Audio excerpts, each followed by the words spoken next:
Hey, how's it going? It's your challenger coach, Adam Moriarty-Isles here, bringing you the 10.2 High-ELO tier list, so without any further delays, let's jump right into it. In the top lane, our starting S tier roster will be Kled, Ornn, Fiora, Camille, Riven, and newcomer Sett. We have Fiora moving from A tier to S tier, and we will talk about her more in detail during the pick of the patch video. Next up, we have Darius moving from S tier to A tier, not because he got that much worse, but because other top laners, Sett, becoming way too strong. We also have Malphite and Pantheon moving from B tier to A tier as they have impactful ults for early dragon fights, Rengar moving from A tier to B tier, and Olaf from B tier to the Shadow Realm. He does have some good counter matchups, I'll give him that, but not enough for us to actually recommend him as a staple top lane pick. The first champion I'm going to highlight for this patch is already set in stone, and yeah, it's gonna be Sett, as he got placed right into S tier. I initially thought that there was no way a champion on release could be stronger than Aphelios, but I was wrong, and I am willing to admit that because Sett's stats are Usain Bolt level of record breaking. 56% win rate, 26% pick rate, and a 50% ban rate is just incredibly amazing. His kit overall wouldn't make you think he can achieve these kind of numbers, and what it really comes down to is the numbers on his W, especially when he goes Super Saiyan, are well over 9,000 in terms of power levels. This ability on its own is causing Sett to have a massively inflated win rate due to how large the shield and damage can be when you max it. When playing him for his core items, you're going to want to go Tiamat and then into Trinity Force or Black Cleaver, although I prefer Trinity Force, and then a Titanic Hydra and regular bruiser items like Sterox Gage. For his runes, you're just going to want to stick with Conqueror and Resolve Secondary for even more healing. When playing versus Sett though, the only counterplay is to pick kite heavy comps, especially champions like Cassiopeia, and then dodge his W. Otherwise, he's already set for victory, so pick him up because not only is he super easy, he's really fun. Speaking of easy and fun champions that win a lot, we also have Pantheon moving his way up in priority this patch. His play pattern is pretty simple, and yet incredibly effective. He should naturally win most melee matchups by just spamming Q for poke, and then once he hits 6, he either hunts down the enemy jungler or ults bot lane and then takes a dragon or tower, rinse repeat until you win the game. Pantheon's other strength though is that he is incredibly strong in early scuttle fights, which are pretty common nowadays because every single jungler just spam ganks to level 3, causing a lot of early skirmishes to happen for zero reason, which Panth can easily crush. For his build in top lane, it's common for him to go Ghostblade into Cleaver and then Sterox or Guardian Angel with Inspiration Secondary for Time War Tonic to help him stomp the laning phase. You're gonna want to pick up Pantheon if you like snowballing the game early on so that you can close it out before your teammates get caught out randomly 30 seconds before the Baron spawns and you lose the game off of it. Not talking from experience, of course, because fun fact, in Season 10, the first Baron has a 83% win rate across all brackets. Next up, we have Jaximus Prime. He isn't doing as well as last season ever since he lost the ability to build Spear of Sojin, but he is still doing pretty well at high levels of play as a split push dueling option for top lane. Right now in top lane, you really only have two options to win. Either you're gonna pick Ornn or another dragon teamfight champion, or you can pick a 1v1 style champion like Fiora or Jax and try to win top lane super hard, grab a herald, and then smash top lane even harder. Now, of course, since you actually main top lane, most of you will choose the Jax method, so to help you out with that, let's try going Trinity Force into Titanic Hydra and Sterox Gage as your core items, with Conqueror Inspiration to give you the best chance to win duels. Remember to pick up Jax if you like spam all-inning to win lane, and then when it fails, blaming the jungle difference. Not calling out any individual streamer, of course, but it just seems to be some kind of trend with Jax players.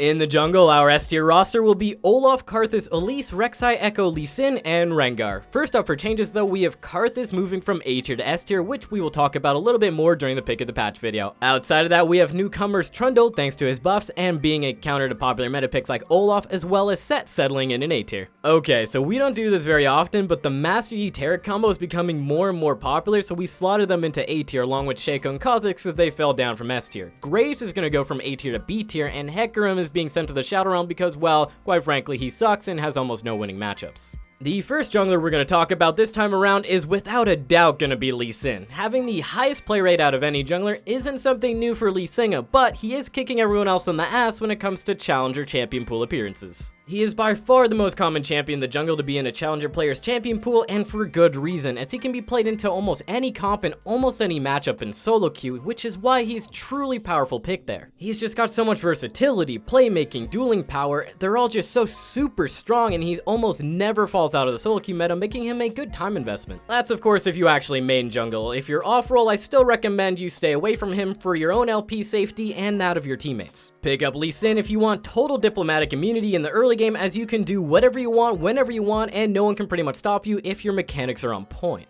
Now, I know Set was featured in the top lane section, but he's also doing extremely well in the jungle. His clear speed is pretty decent, but what makes him really shine is his dueling ability and deceptively good ganks. He's not elite level or anything like that for ganking potential, but his Q movement speed will put him in range to blue smite you into E combo, which when that happened to me for the first time, I couldn't help laughing that it actually worked and I died to it. The most important thing for Set jungle though is of course his build, some max W and then go Cinderhulk Blue Smite into Black Cleaver Sterox Gauge, as from the jungle he needs to be a bit tankier as he would be underleveled because he had no jungle XP in season 10. Personally, I think jungle Set is a slight gimmick, and once his W damage is nerfed it might not be as viable anymore, but for now he's still doing really well, so enjoy playing him as a jungler if he is unbanned and if your top laner didn't want to take him away from you.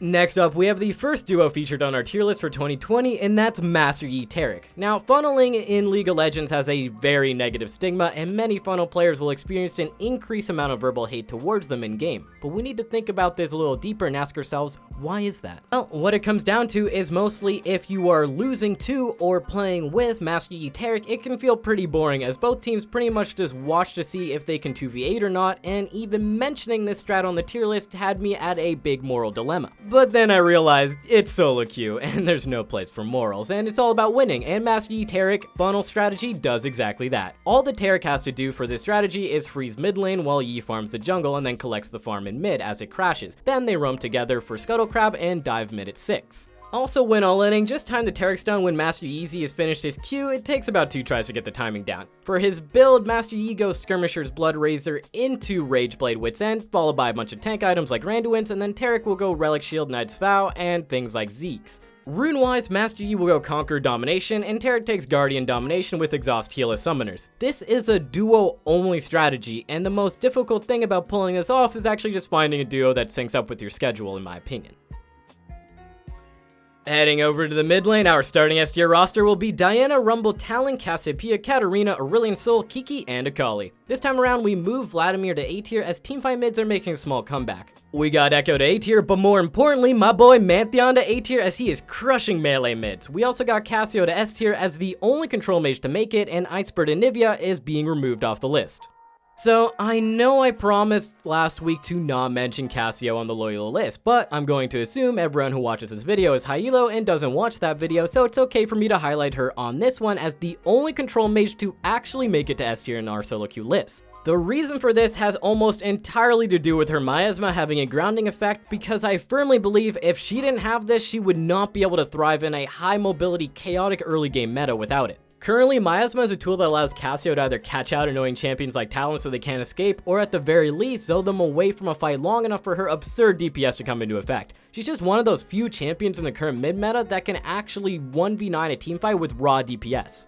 I'm not saying that other mids can't win teamfights on their own, because clearly champions like Kiki or Rumble can do that, but they do it more through powerful teamfight ultimates and bursts than consistent damage. You're gonna want to pick up Cassiopeia if you're a control mage player who really tried to make Victor work in season 10, but instead you should probably use up all that time to play a champion and learn it that's actually good so that you can climb. Next up, this champion is something that might surprise a lot of people, and he would be the fastest rising stock in mid lane and is even potentially a candidate for S tier soon, and that's Pantheon.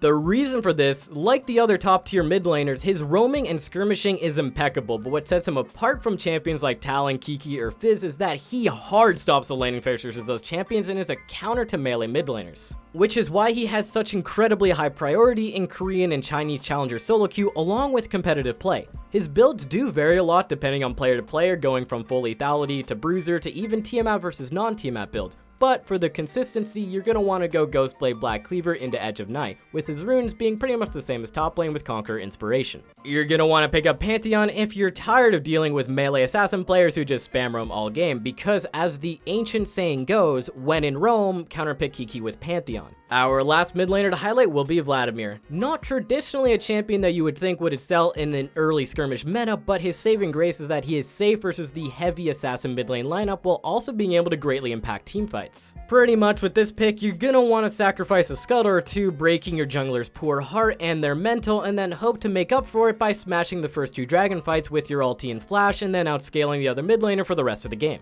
For his build, I recommend going Protobelt, Oblivion Orb into Deathcap, followed by things like Zhonya's or Void Staff as needed, with Phase Rush Inspiration being my preferred rune page, though Domination Secondary is fine too. Remember to pick up Vladimir mid lane if you like doing nothing on laning phase and then winning teamfights for simply picking the correct champion. For the bot lane High-ELO list, our starting S tier roster will be Miss Fortune, Senna, Caitlyn, Cassiopeia, and Lucian. Bot lane doesn't really have too many changes this patch, but we will be dropping Aphelios down to A tier for now due to his nerfs, but we will still be watching him extremely closely to see if he can recover. Some of you might be wondering why Caitlyn is still in S tier despite the nerfs to her build path and the removal of her machine gun combos. The reality of it was that she never really relied on the multiple crit cloak build to do well, and she was already S tier before it became popular, so the only real downer for her was the -5 AD on Stormrazor, which hurt her, but it's not really enough to put her out of S tier on its own. Although, we do have a lot of Caitlyn mains saying that the champ is dead now that you can't machine gun combo, which is just firing a lot of headshots extremely quickly due to some input buffering tricks. Once again, this is a bit of an overreaction from Caitlyn mains, as not only do you have to think about how many times a game you're actually doing this combo, which, let's be honest, it's probably only 1 or 2, then you have to realize how many times did you miss a kill because you couldn't do the combo. At this point in time, you start to realize that maybe with the removal of this combo, you'll lose 1 kill every like 3 to 4 games, and I do understand Caitlyn mains being annoyed at this because it makes your champion less fun to play, but your champion is still really good, so be thankful it wasn't worse than that. Next up, we have a champion I personally hate playing with on my team, and that's Vayne, but I cannot deny that she's doing better and better lately as more and more people pick tanks or melee bruisers. Vayne as a champion only does one thing well, and that's kill melee champions, as she both has the DPS and kiting ability to do so, and it pains me to say that if the enemy team's picking things like Ornn top and Sett jungle and Leona support, that maybe it might be nice to have a Vayne to DPS through that. The other added bonus for Vayne is similar to Kog'Maw. She excels when enchanters do well, and not only does she have strong choices in Nami or Janna, but the other enchanters like Lulu, for example, are also receiving buffs. Don't get me wrong though, this does not take away from the fact that Vayne is useless during the laning phase, and if she falls behind, she has negative utility to help out. But it does happen to be a meta where she can shine, so pick her up as a nice counterpick to frontline heavy comps. Another champion that excels at killing and kiting melee champions is Xayah, which is why you see her making a return to both solo queue and the competitive meta. Not only does she pair well with the popular melee competitive supports like Nautilus or Leona, or even Rakan or Braum, she also happens to be very good against them.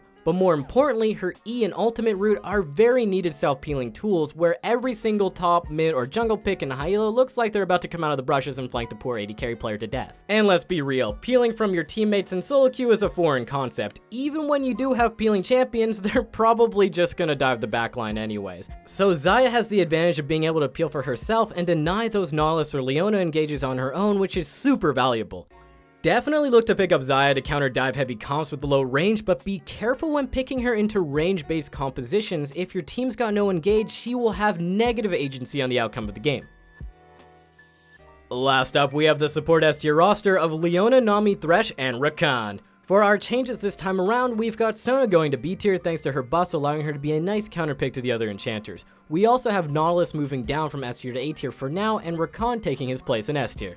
Despite having some bad matchups, Rakan is still managing to do well at higher levels of play, so we tentatively swapped places with him and Nautilus. Rakan is just one of those champions that has a kit that was designed to do extremely well at higher levels of play, having the properties of both an engaged champion to allow him to snowball and have initiative over the game, while also being an enchanter which allows him to scale extremely well. For his build, Zeke's Athenes into Redemption are core items on him, but Knight's Vow, Ardent Censer, or Locket can be used as well. For his runes, we'll take Guardian primary, and for secondary, there's a lot of different Rakans who do a lot of different things, but Precision secondary for Presence of Mind and Legend Tenacity is favored by pros. Pick up Rakan as a strong counter to enchanters like Nami, just avoid the Leona matchup and you should be okay. Next up, we've talked about her as an AD carry, but she also does quite well as a support, and that's Senna. Senna definitely isn't going to reach S tier anytime soon due to the nerfs that were intended for AD also hurting her support, but she is a very solid A tier champion who will win games both off of her utility or her damage. Similar to how Rakan's kit is a hybrid abomination of enchanter plus engaged champion, Senna is also a sinner as she has the scaling and teamfighting of an enchanter but can snowball and win games off of damage, kind of like a Pyke, but obviously doesn't have ulti resets. This means that once again, as long as her numbers are high enough, she will be a great solo queue pick, especially at higher levels of play where global ultimates are highly valued, as long as you know the Senna has the map awareness to actually use it properly for once. Her build is pretty much still going to be the same, with Umbral Glaive into Ghostblade into Edge of Night being her core. The main difference being of course in her rune page setup, where just like an AD carry, you will now take Glacial Augment and also do not take Ignite on her, really focus on taking Barrier or Exhaust so you can keep yourself alive. Let's end this section off with a splash, so let's talk about the only god tier pure blood enchanter in this meta for High-ELO solo queue, and that's Nami. Ever since she got the buff to her E working on spells, she has been destroying solo queue at all levels of play, having one of the highest play rate to win rate ratios out of any support. This is because that single buff allowed her to have higher lane dominance and pick setup to let her snowball easier in the early game, while still retaining her strong team fighting and disengage that enchanters naturally have. For her core build, you're going to want to pick up Redemption, Athene's Unholy Grail, and Ardent Censer in whatever order you need that game. Rune-wise, Airy primary with Precision secondary for Presence of Mind to keep your mana up is performing the best, although you can go Guardian in more all-in focused matchups. That means you're going to want to pick up Nami if you play enchanters at all, or if you're auto-filled and want an easy win. Thanks for watching our 10.2 High-ELO tier list, and be sure to check out our other videos on this channel, and as always, check out Mobalytics.gg. I'm Adam Moriarty Isles, and hopefully I'll see you out on the Rift.